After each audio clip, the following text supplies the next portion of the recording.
Le gouvernement de Swatini envisage de mettre fin aux parents qui négligent leurs responsabilités et abandonnent leurs enfants sans garde. La primature a fait une déclaration le 17 janvier 2025 au moment de la mise en place d'un programme d'unification visant à résoudre ce problème.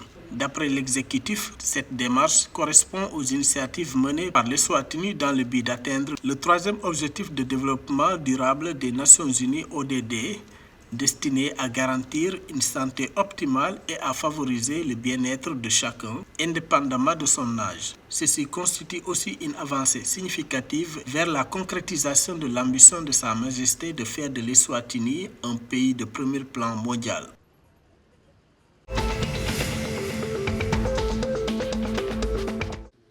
Le président du Zimbabwe, Emmerson Mnangagwa, a déclaré le 17 janvier 2025 que les Zimbabwéens devraient à tout moment éviter les tendances à la division afin de préserver la démocratie unitaire stable du pays. Selon le président Mnangagwa, il est impératif que les citoyens en général chérissent la paix et la tranquillité qui sont devenus la pierre angulaire de la trajectoire de développement actuelle du pays. Le chef de l'État s'exprimait à l'occasion de la commémoration du 12e anniversaire du décès de l'ancien vice-président de la République du Zimbabwe, le Dr John Landa Nkomo, mort le 17 janvier 2013.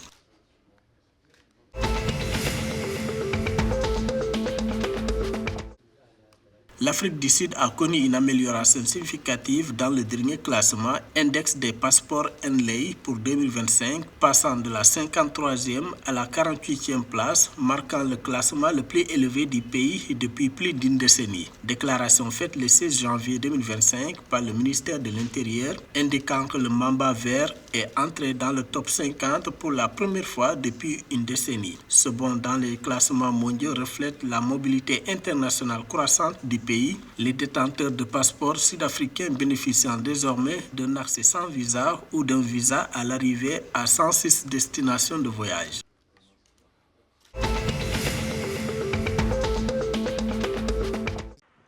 En Zambie, le nombre de cas confirmés de Mpox est passé à 6, ont annoncé jeudi 16 janvier 2025 les autorités sanitaires. Selon le ministère de la Santé, le pays a enregistré 2 autres cas entre les 10 et 13 janvier, portant le total à 6 contre 4 enregistrés plus tôt. Selon l'exécutif, depuis que le premier cas a été signalé en octobre 2024, les investigations et la recherche de contacts dans les régions affectées ont été accélérées pour maîtriser la propagation du virus, tout en mettant en place des campagnes de sensibilisation au sein de la communauté.